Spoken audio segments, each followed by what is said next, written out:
Bueno, pues vamos a por el ejercicio 15 del tema 6. Tenemos unos datos de 10 medidas de la conductividad térmica del hierro a una cierta temperatura.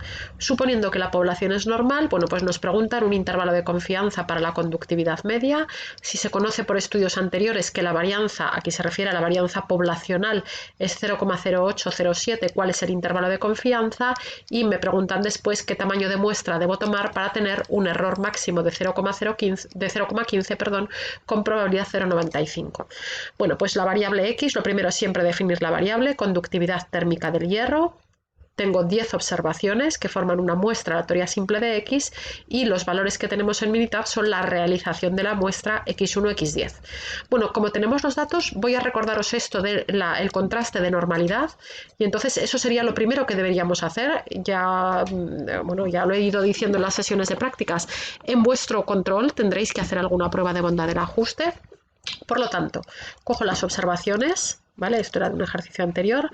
La conductividad térmica del hierro es esta primera columna y entonces para hacer la prueba de bondad del ajuste teníamos varias posibilidades. Una de ellas es por el resumen gráfico de la conductividad térmica. Y este resumen gráfico me muestra aquí el p-valor del contraste de Anderson-Darling, un 75,2%, es un valor muy grande, ¿de acuerdo? Lo que he ido diciendo también en las prácticas, fijaros que yo tengo un tamaño de muestra 10.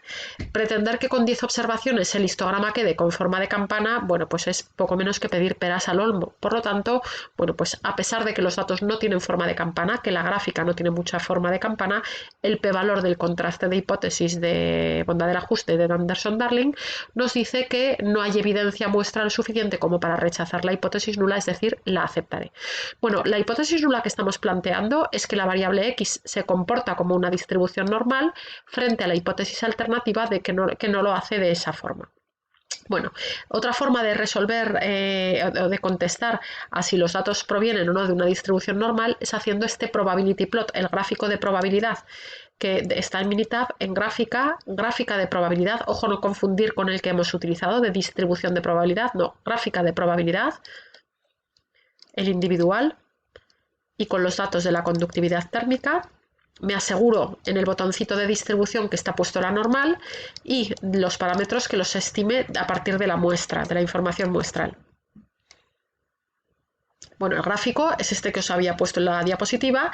Para que los datos provengan de una distribución normal, las observaciones, que son lo empírico, deberían quedar situadas por encima del modelo teórico, que es esta recta, y desde luego sin salirse de la banda de confianza esta del 95%. Aquí se ve que los datos están pues casi perfectamente alineados, luego la hipótesis de normalidad no la puedo rechazar. No hay evidencia para rechazarla. Fijaros que aquí me da también el valor de la media y de la desviación típica muestrales, cuasi desviación típica, y esos valores me permiten estimar la media y la varianza poblacional, o media y desviación típica poblacional. Bueno, pues como decíamos, como el p-valor es un 75,2%, es mayor que cualquiera de los alfas habituales, luego no hay evidencia muestral suficiente como para rechazar la hipótesis nula, la aceptamos y concluimos, por lo tanto, que los datos provienen de una distribución normal. Podemos estimar los parámetros de forma puntual y la estimación de la media, mu gorro, insisto en lo de ponerle la anotación esta, mu gorro es x barra, que son 41,96 unidades, y sigma gorro cuadrado a partir de la cuasi varianza muestral, ese gorro cuadrado, pues 0,2437 elevado al cuadrado. Bueno, pues me dicen después calcula un intervalo de confianza para la conductividad media. Fijaros que no me hablan de momento de cuánto vale, no me dicen cuánto vale la varianza poblacional. Por lo tanto, el intervalo de confianza es con varianza desconocida y tamaño muestral pequeño. Bueno, pues como la varianza es desconocida y el tamaño muestral es pequeño, el intervalo de confianza tiene esta expresión de aquí. Si vamos a hacer las cuentas a mano, deberemos buscar el percentil 1 menos alfa medios de una T de student con n-1 grados de libertad. Como 1 menos alfa es 0,95 y teníamos, a ver cuántas observaciones de la conductividad, 10 observaciones, bueno, pues deberemos buscar el percentil de una T de student con 9 grados de libertad y 1 menos alfa medios de probabilidad. Bueno, pues yo puedo ir por ver probabilidad y puedo directamente con la T de student con 9 grados de libertad preguntar aquí, dada una probabilidad de la cola de la izquierda que sea 0,975, Bueno, pues me devuelve aquí el percentil, 2,262. Bueno, pues con ese valor, 2,262, y con los valores de x barra y ese gorro que habíamos calculado y la raíz de n, calcularíamos el intervalo de confianza. Si lo fuéramos a hacer con Minitab, tenemos que elegir el menú este de t de una muestra. T de una muestra, estadísticas, estadística básica, t de una muestra, puesto que la desviación típica es desconocida. En el botoncito de las opciones diremos que el nivel de confianza es del 95%. Y aquí me aparece el intervalo de confianza al 95% para la conductividad térmica del hierro. Bueno, pues ese intervalo yo puedo decir que con un 95% de nivel de confianza, la conductividad térmica del hierro a esa temperatura está entre 41,78 y 42,13 unidades. Siguiente pregunta, nos dicen que la varianza es 0,0807, es decir, en este caso me están dando el valor de sigma cuadrado y me preguntan cuál es en este caso el intervalo de confianza. Bueno, pues fijaros que si yo conozco la varianza, podría ponerla aquí. En lugar de ese gorro, que es la estimación, yo debería poner sigma. Pero al hacer eso, en lugar de aparecer el percentil de la T de student, nos aparecería el percentil de una Z, de una normal estándar. Con lo cual, con varianza conocida, el intervalo de confianza es x barra menos Z1 menos alfa medios por sigma partido por raíz de n hasta x barra más esa misma cantidad. Calcularíamos el percentil Z1 menos alfa medios. Como A1 menos alfa es 0,95, bueno, pues tengo que buscar el percentil del 97,5% por gráfica de distribución de probabilidad. Y ahora es de una normal estándar, de una normal, el percentil que deja a su izquierda el 97,5%. Bueno, este es 1,96, este valor os lo acabaréis aprendiendo de memoria, 1,96. Bueno, pues ese es el percentil y entonces aquí, en lugar de, al poner sigma, tengo que hacer la raíz cuadrada de 0,0807. Bueno, pues eso vale 0,2841 y el intervalo de confianza es 41,96 menos más esta cantidad de aquí. Con Minitab, ¿por dónde debo ir? Pues debo ir por el menú de Z de una muestra. Z de una muestra. Entonces pondríamos ahí los datos de la conductividad térmica, pero donde pone desviación estándar conocida, debo poner ahí la raíz cuadrada de 0,0807, que es 0,2841.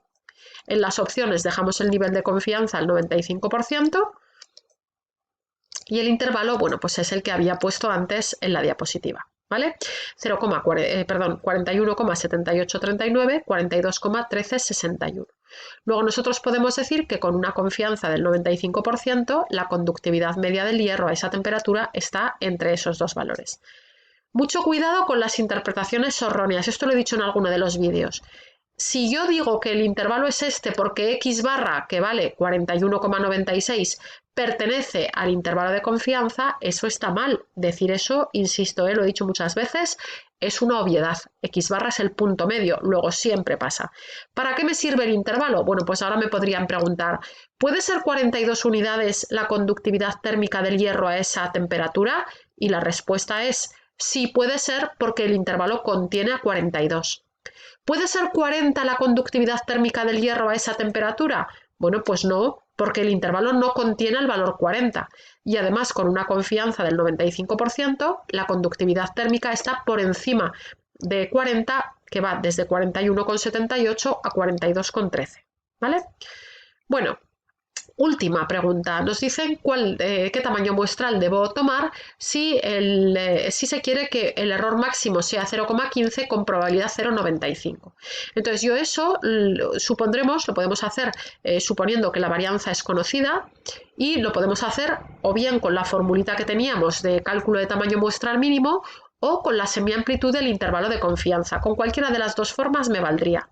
El tamaño muestral, es decir, si lo hago con la semiamplitud del intervalo de confianza con varianza conocida, bueno, pues el Z1 menos alfa medios por sigma partido por raíz de n será menor o igual que 0,15, que es el error. Aquí es donde debo introducir 1,96, ¿vale? Z igual a 1,96 y de aquí despejamos el valor de n. Y n sale 13,78, es decir, 14. Siempre hay que redondear hacia arriba, ¿vale? Bueno, si la varianza la suponemos que es desconocida, también trabajando con la semiamplitud del intervalo al 95% de nivel de confianza, la semiamplitud sería ahora esta. Fijaros que ahora he puesto ese gorro y he puesto por lo tanto el percentil de la T de student.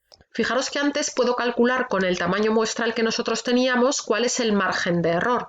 El margen de error es la semiamplitud del intervalo, estos eran los extremos, luego los resto y divido entre 2 y el error cometido con n igual a 10 es 0,17.